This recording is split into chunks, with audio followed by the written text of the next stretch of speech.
네, 오늘 우리 출애굽기 강의 14번째 시간입니다. 그래도 싸워야 합니다 라고 하는 제목으로 여러분들과 잠깐 말씀을 나누도록 하겠습니다. 지난 시간에는 우리가 르비딤 그 땅에 도달했는데 물이 없었던 이스라엘 백성들의 태도를 보았습니다. 그들이 어떻게 합니까? 모세를 원망합니다. 하나님을 원망합니다. 하나님을 시험했다라고 성경은 기록되어 있습니다. 그럴 때 하나님께서 모세에게 그 지팡이로 반석을 치라고 그렇게 명령하셨습니다. 그 반석에서 맑은 물이 수도 없이 흘러내리는 것입니다. 그 반석은 무엇이었습니까? 신약의 고린도전서 10장 4절에는 그 반석이 바로 예수 그리스도다라고 말씀하는 것입니다. 오늘 이 본문은 그 자리에서 이스라엘 백성들이 휴식을 취하고 있을 때 르비딤의 그곳에서 이스라엘 백성들이 휴식을 취하고 있을 때 지금 아말렉이라고 하는 그 유목민족 군대가 그들을 치는 그 사건입니다. 모세가 여호수아를 불러서 군대를 조직하도록 합니다. 병력을 구성합니다. 일이 얼마 만에 진행되었습니까? 하루 동안입니다. 오합지졸이라고 하는 말이죠. 그런데 이 전쟁은 모세의 손이 올라가면 이기고 그 손이 내려가면 끝나는 그러한 전쟁이었습니다. 참으로 희한한 전쟁입니다. 전쟁은 그렇게 이스라엘의 승리로 끝났습니다. 이 승리를 기념하기 위해서 모세가 제단을 쌓고 그곳의 이름을 여호와 니시, 하나님의 깃발이다 라고 그렇게 명명하는 것입니다. 그리고 하나님이 약속합니다. 내가 이 아말렉 이 민족과 대대로 싸우겠다라고 약속하십니다.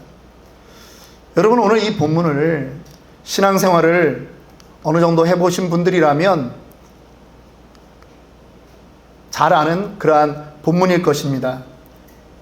대부분 이 본문을 가지고는 어떻게 그렇게 설명합니까? 대부분 중보기도의 중요성을 이야기하는 그러한 본문으로 사용합니다. 예를 들면 여러분들의 자녀들이 학교나 직장에서 잘 지낼 수 있는 것은 누구 덕분이다? 부모님의 기도 덕분이다. 부모님들이 기도해야 된다라고 그렇게 강조하는 것이죠. 교회의 부흥은 목사님이 두 손을 들고 기도할 때 목사님만 기도하게 내버려 두는 것이 아니라 옆에서 장로님들이, 안수 집사님들이, 교회의 리더 그룹이 함께 그 팔을 들고 기도하듯이 그렇게 할 때 교회는 부흥된다라고 하는 설교를 여러분들 많이 들어보셨을 것입니다. 저는 이 본문의 그 말씀을 기도와 연결해서 살펴보는 것 자체는 틀리지 않다라고 생각합니다. 우리는 설교에 두 유형이 있습니다. 주제 설교라는 것이 있습니다. 그래서 본문을 하나를 선정해서 그 주제에 맞게 또 이렇게 적용할 수 있습니다. 그런데 저는 이 본문을 그렇게 보지 않습니다. 왜냐하면 우리는 지금 교회를 개척하고 나서 4년여 넘는 시간 동안 제가 주제 설교를 하지 않고 단락단락 계속 우리 한 장 한 장 이렇게 넘어가면서 말씀을 살펴보고 있지 않습니까? 그러다 보니 지난주에 봤던 말씀에서 연장선으로 살펴보아야 된다라고 하는 것이죠. 지난 시간에 우리는 반석을 무엇이라고 우리는 해석했습니까? 반석을 예수 그리스도로 해석했습니다. 그렇다면 오늘 이 르비딤 땅에서 아말렉과의 전쟁 역시 우리는 예수 그리스도로 해석해야 된다라고 하는 것입니다. 그냥 목사님들이 손을 들고 기도할 때 옆에서 함께 부축하면서 아름다운 장면이죠. 어떤 분들, 제가 어렸을 때 80년대에 중고등학교 다닐 때는 친구네 교회에 부흥회가 있어도 그 교회를 가서 함께 부흥회 참석하고 막 그랬던 기억들이 납니다. 어떤 부흥사 목사님들은 심지어 이렇게도 말씀하십니다. 산에 올라가서 기도할 때 가장 응답이 빠르다. 이왕이면 기도할 때 손을 들고 기도해라.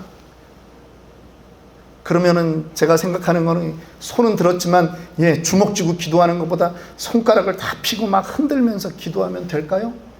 마치 우리 같은 그 손이 안테나와 같이, 그래서 하나님에게 기도하고 응답받을 때는 마치 높은 데 올라가서 기도하면 잘 될 것 같이 그렇게 설명하는 분들도 계셨습니다.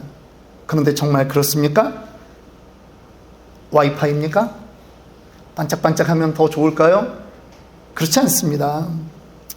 저는 지난 시간에 우리 하나님의 퍼포먼스라고 하는 그 제목으로 반석에서 샘물 나는 것을 보았다면, 오늘 이 시간에도 이 르비딤 광야에서 아말렉과의 전쟁 역시도 예수 그리스도로 우리는 설명할 수 있다, 그렇게 보는 것입니다. 오늘 몇 가지 질문을 이어나가면서 여러분들과 말씀을 살펴보고자 합니다.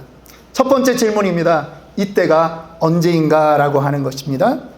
하나님의 백성들이 르비딤에서 쉬고 있을 때였습니다. 갑자기 유목민들, 그들이 말을 타고 달려와서 공격하는 것입니다. 아말렉 족속입니다. 아말렉 족속이라고 하는 것은요, 어떤 족속입니까? 야곱의 형, 쌍둥이 형 에서의 손자가 바로 아말렉입니다. 그런데 하나님은 신명기 25장 17절 18절에 보니까 오늘 이 싸움을 잊지 말라고 분명히 말씀하십니다. 너희가 애굽에서 나오는 길에 아말렉이 네게 행한 일을 기억하라.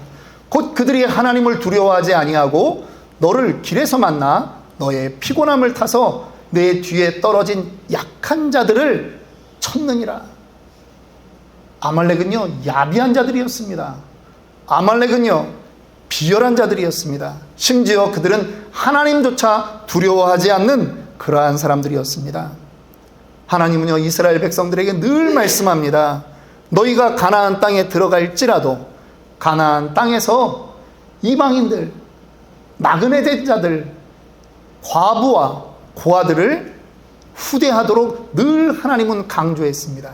그런데 지금 이 아말렉은 이스라엘이 지쳐 있을 때 이제 좀 쉬려고 하는데, 그들의 가장 흠이 그들 대열에서 떨어진 약한 자들, 여자와 아이들 아니겠습니까? 노인들 아니겠습니까? 그런데 그들이 있는 곳을 공격했다라고 하는 것입니다. 이제 전쟁이 시작되었습니다. 어제 침략한 그 아말렉이 오늘도 올 것입니다. 왜죠?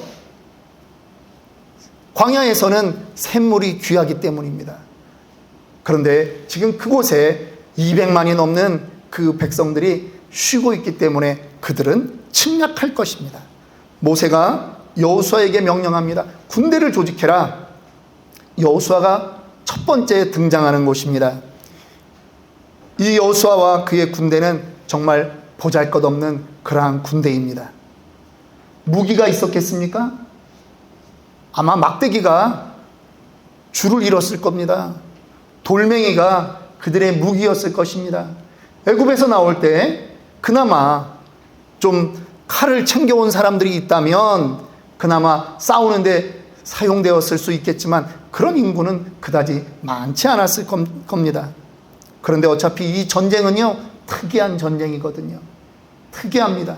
이 전쟁은 싸우는 여호수아에 의해서 결정되는 전쟁이 아니라 산에 올라가서 지팡이를 들고 있는 모세에 의해서 결정되는 전쟁이라고 하는 것입니다.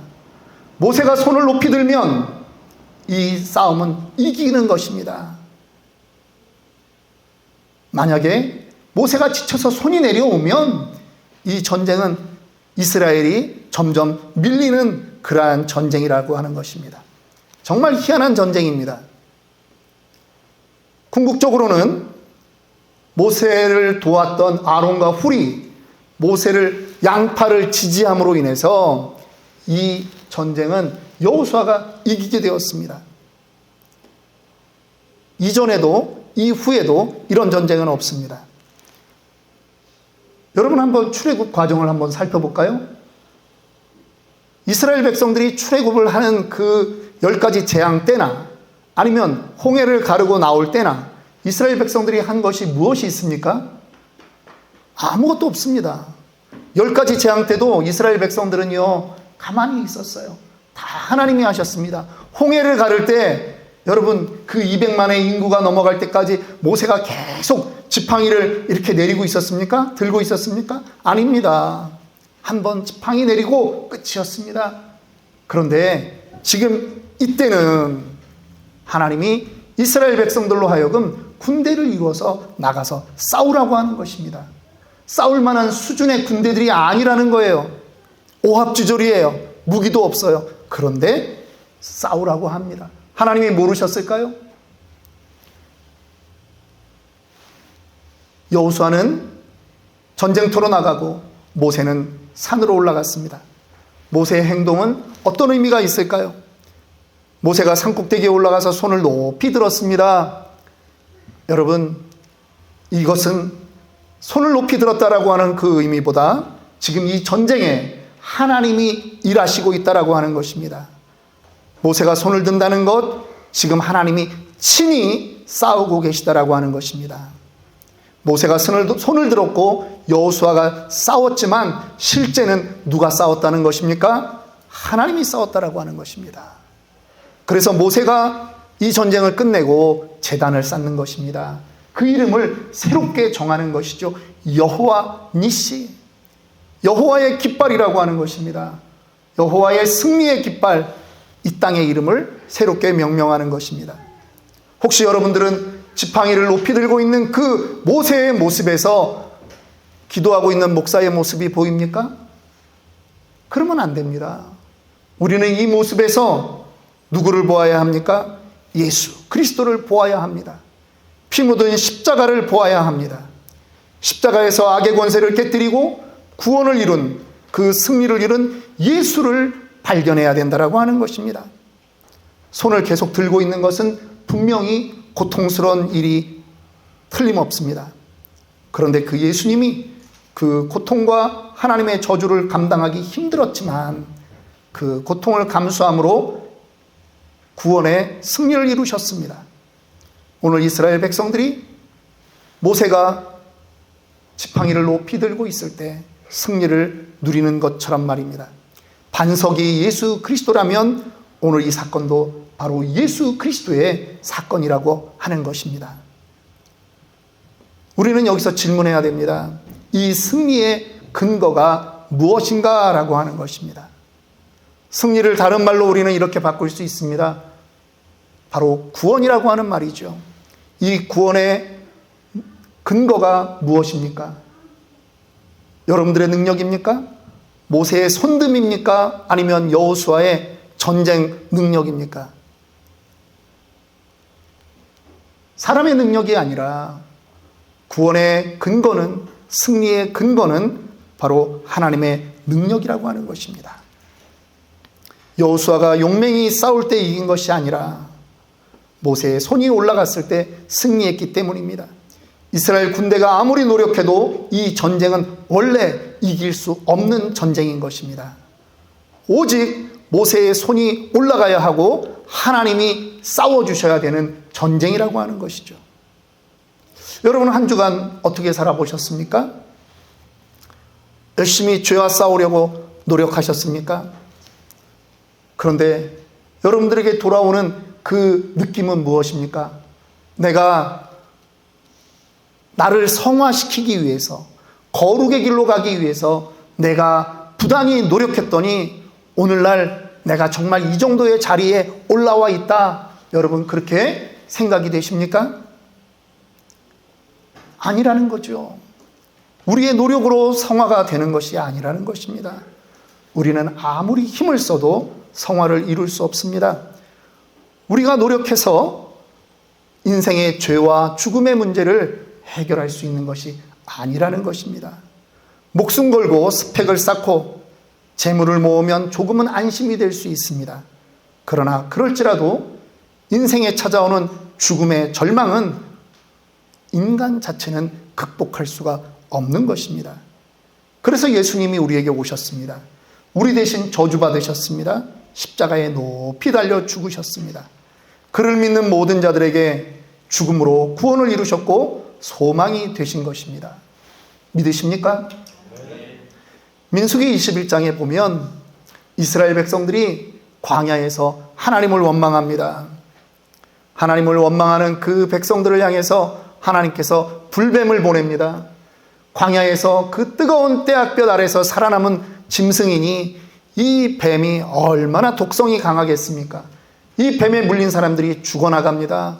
그들이 모세에게 다시 와서 우리가 잘못했으니 하나님께 우리를 살려달라고 간구해달라, 그렇게 말하는 것이죠. 우리 민수기 21장 9절 한번 읽겠습니다. 모세가 놋뱀을 만들어 장대 위에 다니 뱀에게 물린 자마다 놋뱀을 쳐다본 즉 살더라. 여러분, 하나님의 방법은 무엇입니까? 놋으로 뱀을 만들어서 높이 달라는 것입니다. 그리고 그거를 보면 낫는다라고 하는 것입니다. 놋뱀에서 무슨 에너지가 나왔습니까? 그게 아니라는 거죠. 하나님의 약속이 거기에 있다라고 하는 것입니다. 하나님의 언약이 있는 것입니다. 요한복음 3장에 가면 유대인 선생 니고데모가 예수님을 찾아옵니다. 어떻게 하면 영생을 얻겠습니까? 그가 예수님에게 묻습니다. 예수님이 그를 향해서 오늘 민수기 21장의 이 말씀을 전해주는 것입니다. 요한복음 3장 14절 15절 말씀은 이렇게 합니다. 모세가 광야에서 뱀을 든 것 같이 인자도 들려야 하리니 이는 그를 믿는 자마다 영생을 얻게 하려 하심이니라. 여러분 믿으십니까? 네. 오늘 뱀이 들렸던 것처럼 예수 그리스도가 예루살렘 성 그 높은 골고다 언덕에 십자가에 달려 죽게 된다라고 하는 것입니다. 사형틀일 뿐입니다. 그런데 그 예수를 우리의 눈으로 바라보면, 믿으면 영생을 얻는 것입니다. 왜 그렇습니까? 언약되어 있기 때문입니다. 약속이 되어 있기 때문입니다. 그것이 하나님이 우리를 위해 베풀어 두신 은혜라고 하는 것이죠. 은혜는 무슨 뜻입니까? 은혜는 받을 자격이 없는 우리가 하나님으로부터 받은 그것입니다. 우리에게는 아무것도 없습니다. 구원을 얻기 위해서 우리가 노력한 것이 없다라고 하는 것입니다. 오직 예수 그리스도의 은혜로만 구원은 가능해졌다라고 하는 것입니다. 여러분, 그러면 또 우리는 질문할 수 있습니다. 아니, 모세의 손 든 것이 예수 그리스도의 십자가를 상징하는 것이고 그것만 믿으면 된다라고 하는데 왜 광야에서는 여호수아가 아말렉과 싸워야 하는 것이냐, 이런 질문을 할 수 있습니다. 왜 싸워야 합니까? 이미 승리는 산꼭대기에서 결정되었는데. 그런데 여호수아의 군대가 싸워야 되는 이유가 있습니다. 끊임없이 싸움을 걸어오는 자가 있기 때문입니다. 아말렉은 그 조상이 야곱의 형 에서라고 분명히 전했습니다. 에서는 성경에서 미련한 사람의 대명사로 쓰여지는 이름입니다. 말을 안 듣는 사람이라는 거죠. 에서는요, 팥죽 한 그릇으로 자기의 그 장자권을 팔았던 어리석은 사람입니다. 그는 무엇이 소중한지를 몰랐어요. 하나님을 따라 살고자 하는 성도들 역시 우리가 눈을 다른 데로 판다면 우리 역시 어리석은 자가 되는 것입니다. 지금 이 아말렉은 자기처럼 그 팥죽 한 그릇에 먹는 것에 모든 것을 바쳤던 그 에서처럼 그것으로 인해서 약속을 받지 못한 그러한 억울함으로 하나님의 자녀, 하나님의 백성들을 끊임없이 타락하게 만드는 그러한 존재라고 하는 것입니다. 어떻게 만듭니까? 무엇을 먹을까, 무엇을 마실까, 무엇을 입을까를 날마다 고민하며 살게 만드는 존재라고 하는 것입니다. 그것이 아말렉입니다. 자기같이 망하기를 원하는 것입니다. 육적인 아말렉 족속과 하나님이 대대로 싸울 일은 사실은 없는 것입니다. 왜? 히스기야 때를 통해서, 그리고 에스더 왕비 때에 하만이라고 하는 사람을 높은 장대에 달아 죽임으로 인해서 아말렉이라고 하는 그 민족은 이 땅에서 완전히 사라졌습니다. 그런데도 하나님이 마지막 절에 내가 이 아말렉과 대대로 싸우겠다라고 말씀하십니다. 왜 싸워야 됩니까? 우리 안에 여전히 무엇을 먹을까, 무엇을 마실까, 무엇을 입을까의 그 노심초사함, 염려함이 있다라고 하는 것이죠. 우리 안에 돈과 재물이 있으면 모든 것이 평안하리라고 착각하는 그러한 것이 있다는 것입니다. 우리의 눈을 하늘을 보지 못하고 어디에만 보게 합니까? 이 땅만 보게 한다라고 하는 것이에요. 성경은 그래서 이것을 영적인 전쟁이라고 규정하고 아말렉을 우리의 영적인 싸움꾼이라고 말하는 것입니다. 그래서 바울이 말합니다. 육신에 있는 자들은 하나님을 기쁘시게 할 수 없다. 분명히 선언했습니다. 왜? 육신에 있는 자들은 육의 일을 생각하는 것이에요.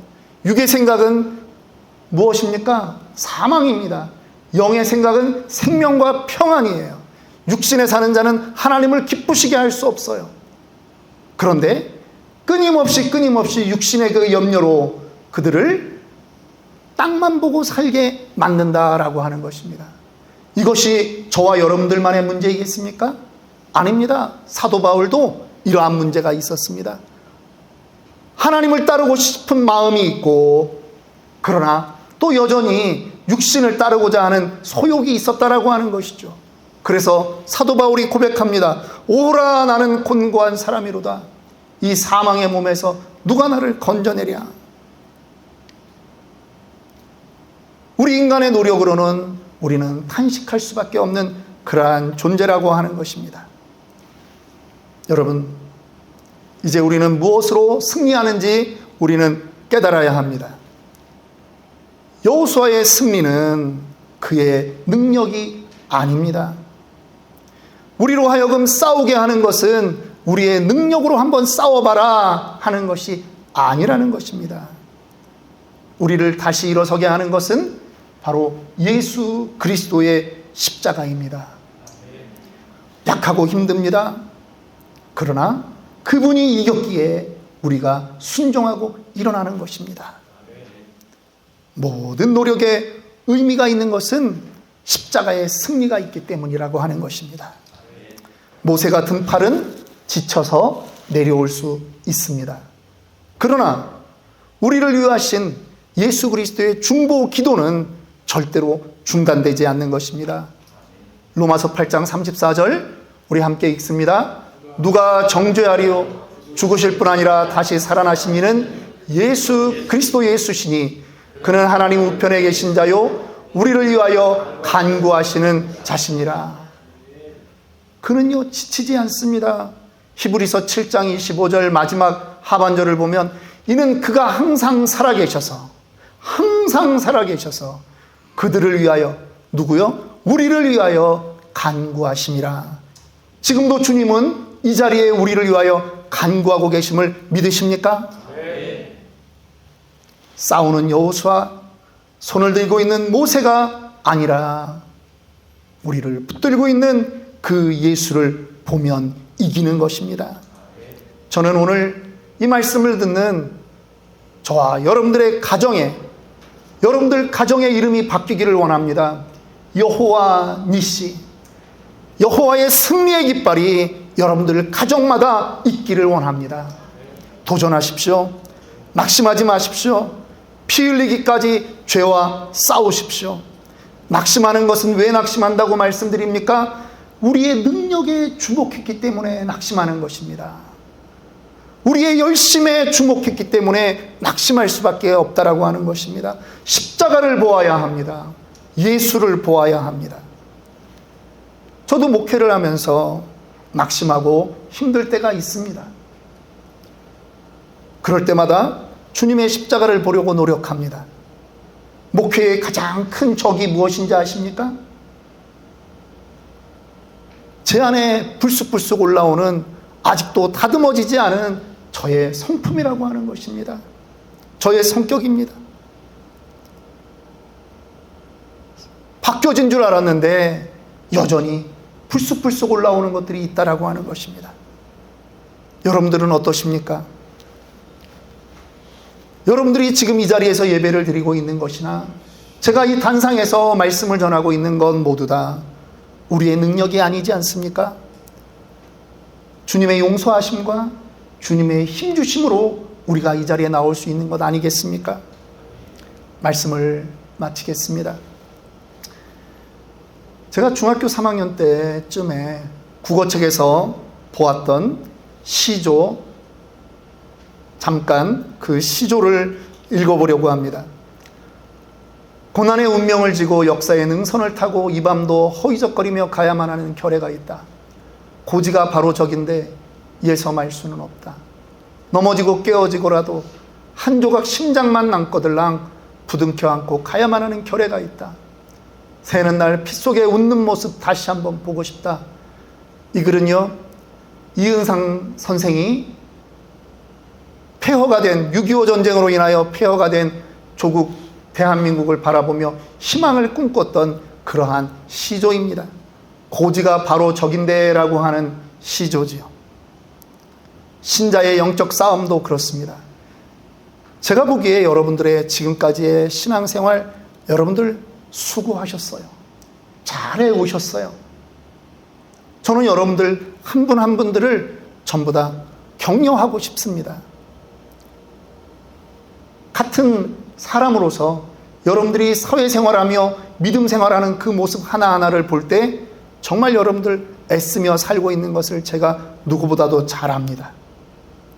그래서 저는 여러분들에게 그 예수님의 십자가를 다시 한번 소개하는 것입니다. 여러분들은 연약할 수 있습니다. 그런데 여러분, 주님이 여러분을 놓고 간구하십니다. 승리의 깃발을 높이 듭시다. 좌절하지 마십시오. 이번 한 주도 도전하십시오. 주님이 이미 승리에 놓으셨습니다. 기도하겠습니다.